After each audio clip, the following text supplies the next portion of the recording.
Dear content creator, are you still excited about creating content, or are you feeling a little bit demotivated right now? Well, you're not alone in this. If you're struggling with motivation, finding your niche, and building meaningful partnerships, this is the episode for you. So, let's dive in. Hello, beautiful people. Welcome back to Dear Content Creator. I am your host, Karis Maggie. I had to give y'all a little vocals just now in the beginning because we need to get the spirits up for this episode, y'all. Yes, I am feeling a lot of us are not really feeling like making content. I feel like every time it gets towards the end of the year, we're losing our fuel a little bit, maybe the motivation isn't there like it used to be. The list goes on, y'all. So that is what we're going to dive in today. But thank y'all for joining. I am so happy to have you all here again. I think this is going to be a very good discussion today. And if you are new to the pod, please go ahead and listen to the trailer to get an idea of what this is all about. This is our fourth episode. We have talked about why I became a content creator. We have discussed, what do you do when you feel afraid to put yourself out there to make content, mental health struggles that affect content creators. And then today we're going to be talking about what causes us to feel demotivated when we make content, and kind of trickling in to talk about your niche and also building valuable partnerships, because believe it or not, these topics go hand in hand with how you feel when you feel motivated to make content and show up on social media. So let us get into it by talking about the whole motivation thing. Yeah, like let's be honest. What is it that usually motivates us to keep on making content? I've been in this for 8 years now. And if I was to answer that question of what keeps me motivated, it's the gradual growth that I see, the feedback I get from my community, and the opportunities that it brings me.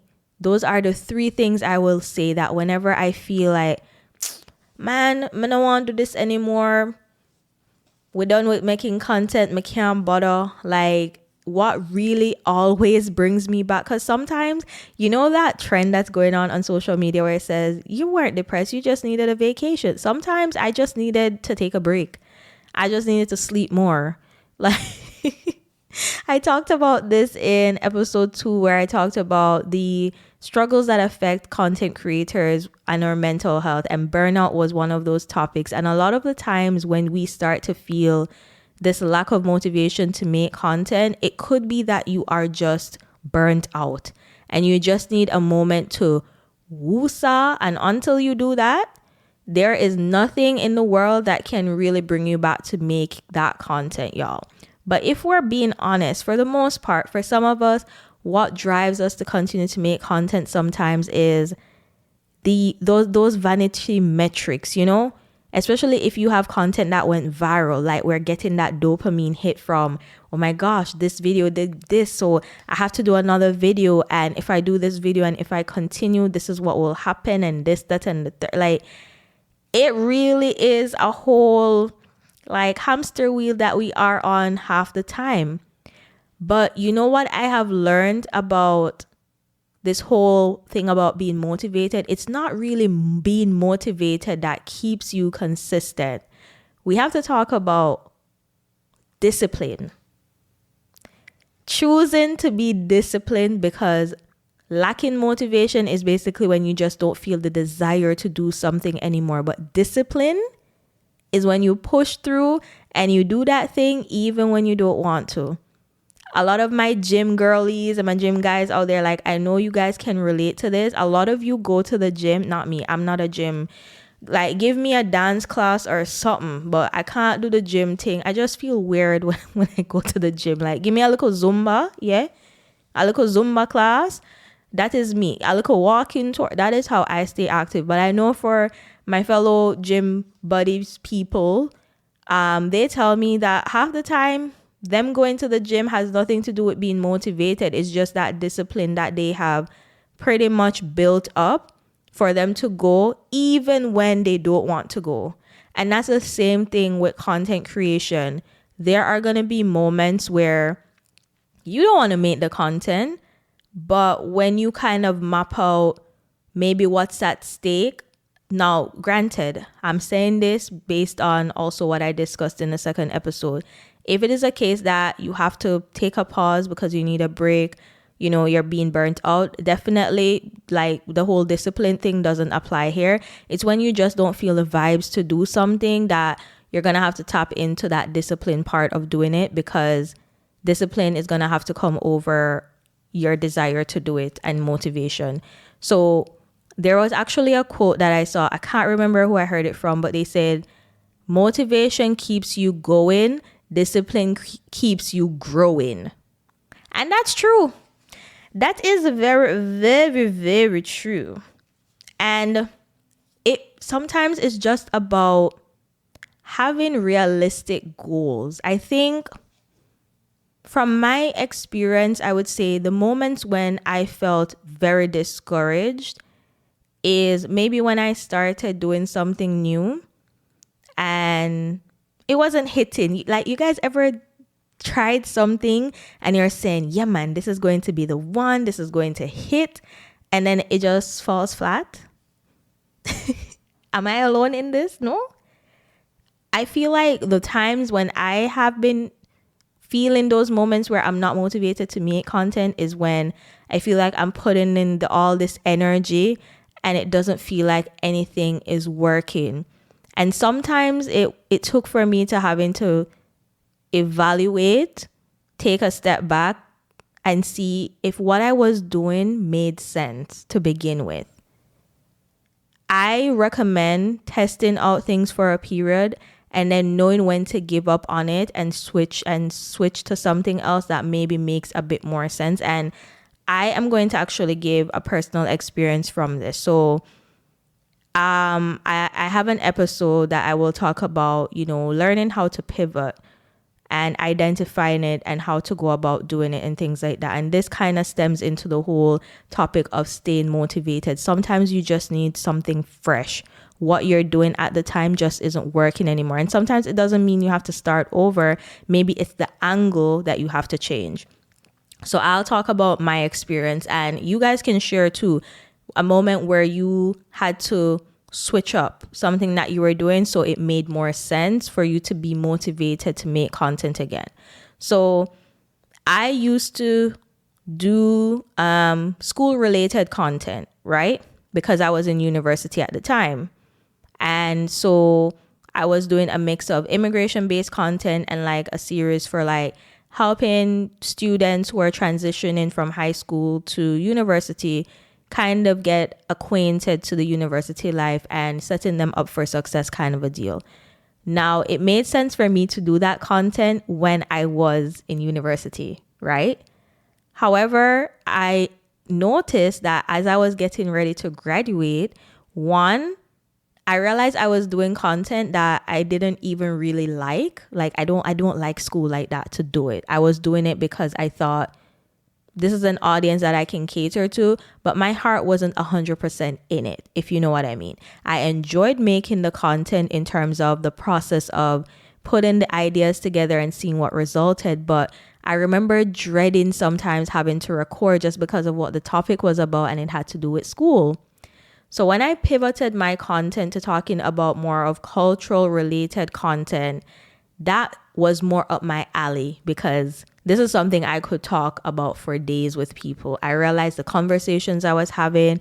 I was going to school in Newfoundland and Labrador at the time, and a lot of people who are around me were international students. And so I remembered that spark and excitement that I got again because it was a fresh idea. It was something new, but also I was beginning to find my niche. That is a beautiful segue to talk about finding your niche. And now you're going to see how we're connecting the dots here of What does this have to do with staying motivated? Stay with me. We're going to get there. So sometimes it's what you're making content about that it doesn't resonate with you anymore, even if it might still resonate with the audience. If you are not in it, if you don't enjoy it anymore, it's going to come out in the content. It's just not going to be an enjoyable experience. So it was important for me to really figure out what my niche was. And for me, it was cultural, educational based content. And I'm going to also talk about the importance because as we segue to talk about partnerships and building the right partnerships, like collaborating, etc., it's going to be important to kind of narrow things down a bit so you're not too broad. So I remembered when I switched my content to, okay, I'm going to talk to people about, their culture.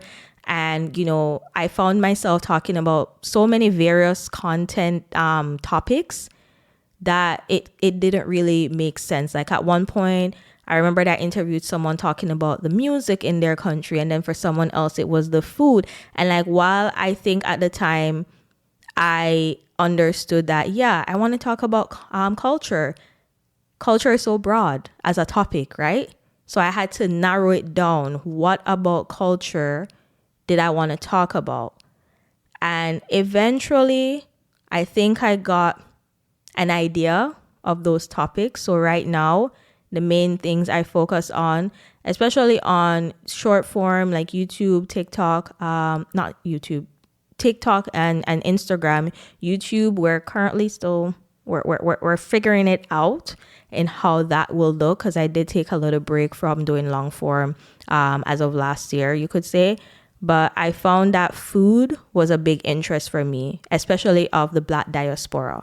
So that made sense for what kind of content I would do about that and the type of content that I would do, like whether it was a restaurant that I went to and different things like that. And that's what I also was able to see in what was resonating with my audience, because most of my audience were people who looked like me, who came from similar background. So it made sense to continue down that path, right? And then when it came on to language, why I specifically focus on Creole language is that I sometimes share my experience with learning or relearning, I should say, properly Haitian Creole. And there was a time where I did a collaboration with somebody where it was Haitian Creole versus Mauritian Creole. And that was one of my most successful videos that then opened up an opportunity for me to tap into this next type of content that I can be known for on YouTube. To this day, if you go on YouTube and you look for content related to Creole languages, you're likely to see one of my videos pop up, because I've done Mauritian Creole, Réunion Island, Seychelles, Jamaican Patois.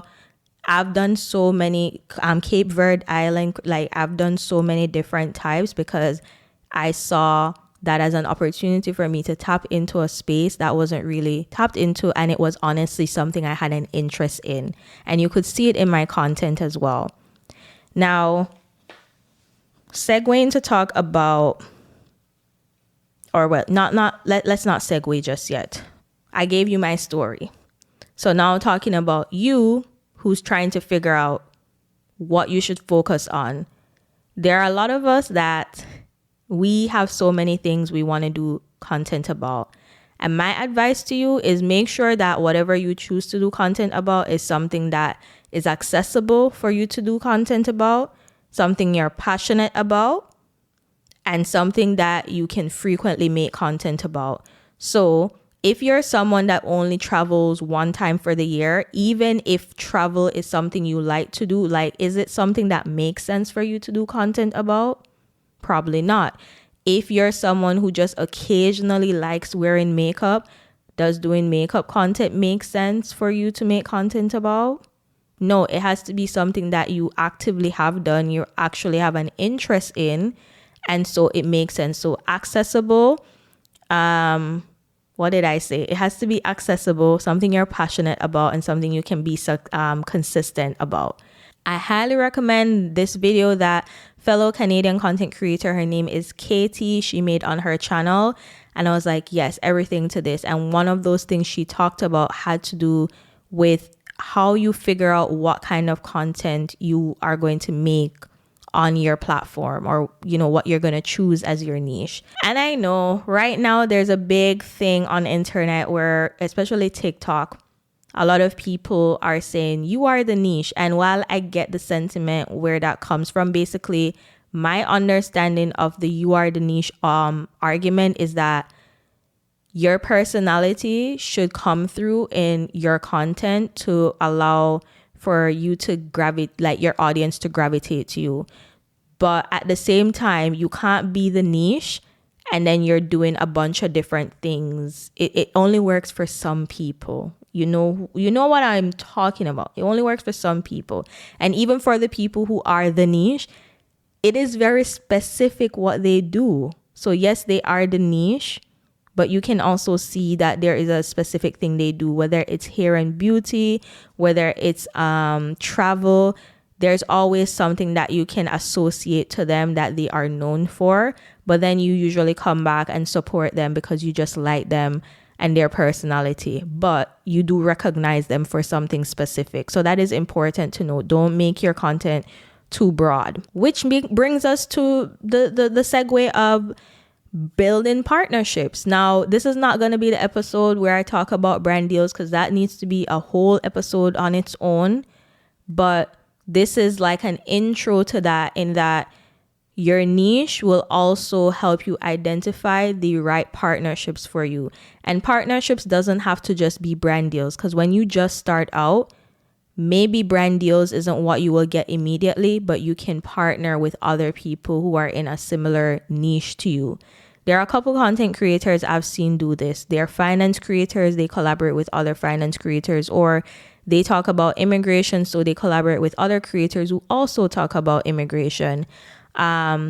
We see this a lot with creators in the States. I remember the days when VidCon was like a big thing. Those content creators would find ways to collaborate together, and you would see content creators who are in similar niche. So if they do comedy, you would see them collaborating with other comedian creators, and they built up their followers in that way and built meaningful, relationships and partnerships to last for however long they wanted to. So are you guys seeing the full circle now of what I'm saying? So that motivation, or the feeling of being motivated, it has to come not only from you wanting to show up and make the content, but also because of what your content is about. It is something that you're truly passionate about. Even if you're having slow moments, you will find different ways to evolve your content to show up and make content about your niche. What I will talk a bit more about on this topic of building partnership is, I think a lot of us, we don't really know how to network properly, and that's fine. It's a relationship building thing. It's something that is a learned art sometimes, that you have to continuously do it, learn from your mistakes, and just do better for the next time. So I can't tell you how many times I've heard people say like, oh, I reached out to this creator to collab and she didn't reply to me, or he didn't reply to me, or whatever the case might be. And it's kind of like, I feel like sometimes some of us, we tend to want to shoot for the creators who are very big, and we kind of ignore people who are in the same level as us. And when I say level, I mean in terms of following, reach, all of that. Realistically, when it comes on to any kind of partnership, both persons are going to want to know what's in it for them. So for the bigger creator, they're thinking to themselves, well, what is in it for me to collaborate with you?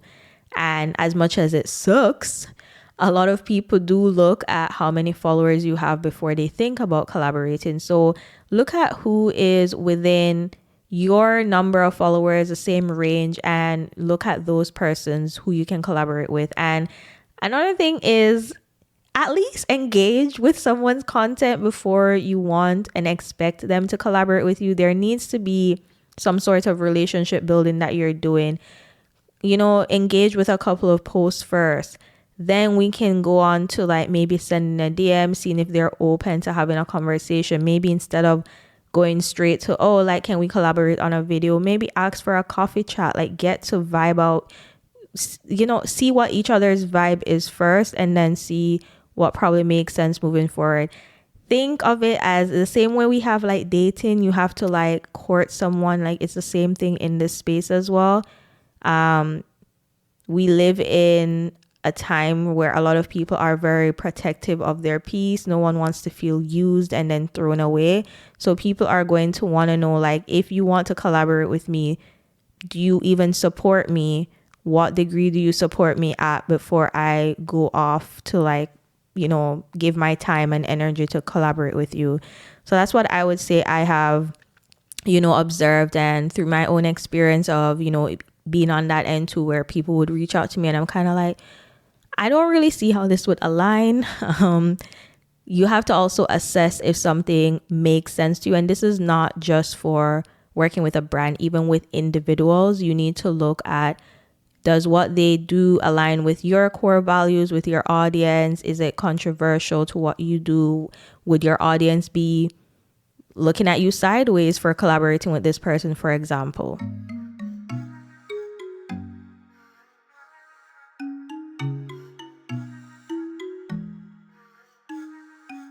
And with that, I want to go into the segment for today's creator news.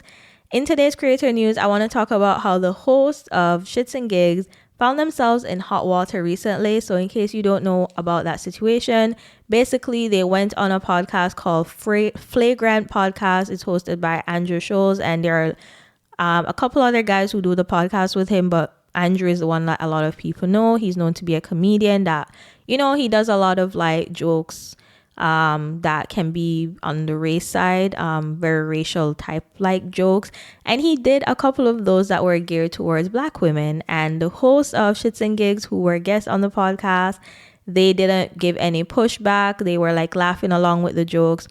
Due to that, there was backlash from a lot of Black women, and so they came out with an apology. And basically, it's a whole mess, because they're saying that, they felt like it was a flight and flight situation. And then we have Andrew that came out and kind of like threw them under the bus to say like, hey, y'all had stuff that you asked me to leave out of the podcast, but this one, or something to that effect, they apparently didn't have them take that out of the podcast. Something like that.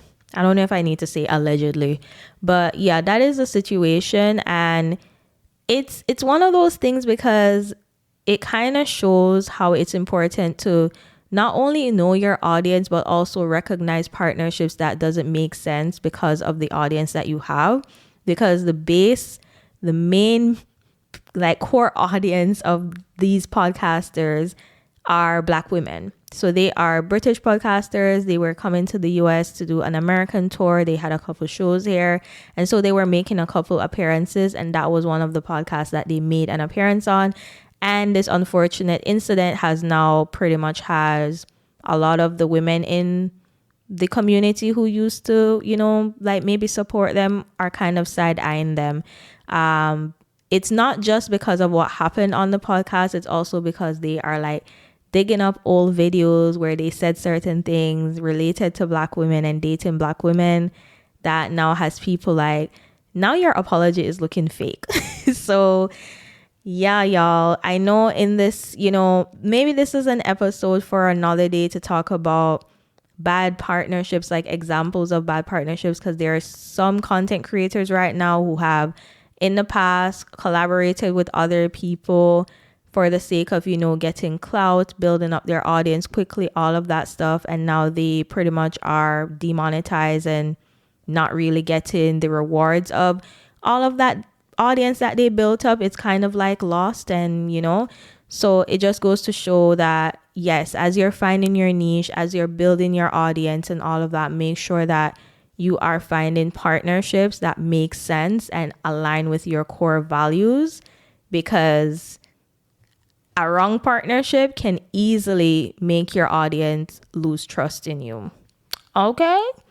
The last point I will make about partnerships and how it connects to your niche is that when you're able to find like-minded individuals, the the world of content creation and just the space itself can be a very lonely one. And so when you're able to build a community of people around you where you can share ideas, bounce ideas off of and even collaborate on those ideas, it can also keep that spark that you have and that motivation to continue to make content. So that full circle, y'all see where the full circle is with this topic. I hope that it's making sense. I'm trying to, be as creative as I can with these episodes where we kind of connect the dots with certain things.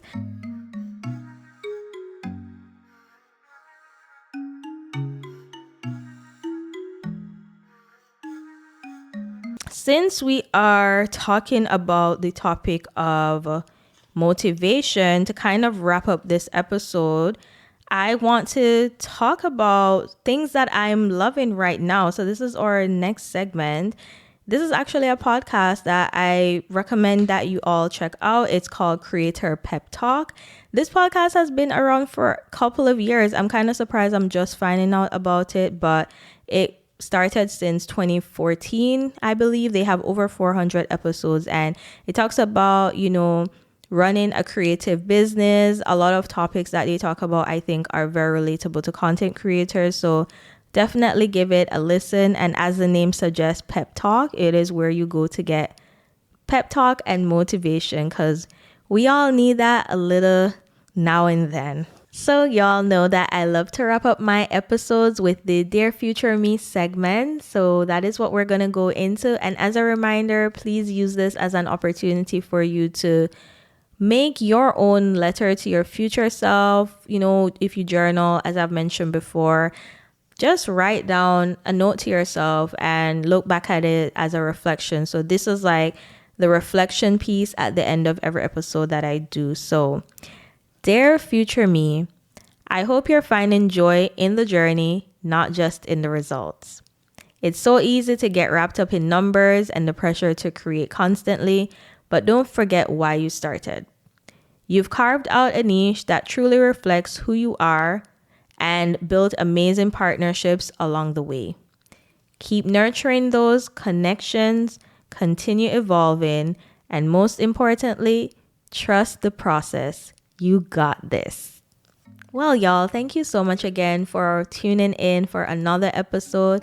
Shout out to the person who actually submitted this as a topic for me to talk about. I hope that it was helpful. It gave some clarity. And just ending notes that I want to leave you with.